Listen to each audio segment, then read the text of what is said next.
అందరికీ నమస్కారం. ఈరోజు పరాభవ నామ సంవత్సర ఉగాది పర్వదినాన్ని మనం జరుపుకుంటున్నాము.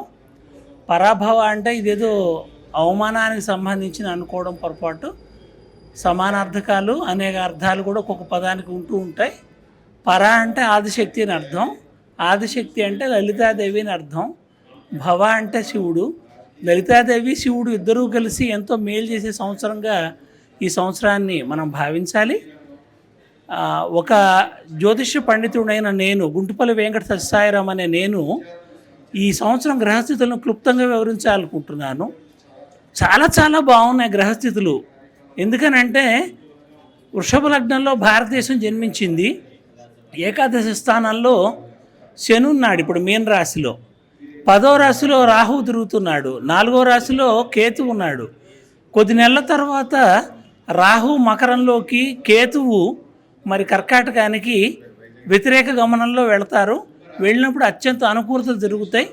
గురుడు యొక్క శుభదృష్టి, శని యొక్క శుభదృష్టి ఒకరికొకరికి జలతత్వపు రాశుల్లో ఏర్పడటం వల్ల పెద్ద పెద్ద ప్రాజెక్ట్ వర్క్స్, అలాగే మహిళలకు సంబంధించి ఈ సంవత్సరం అత్యంత శుభప్రదంగా ఉండబోతుంది.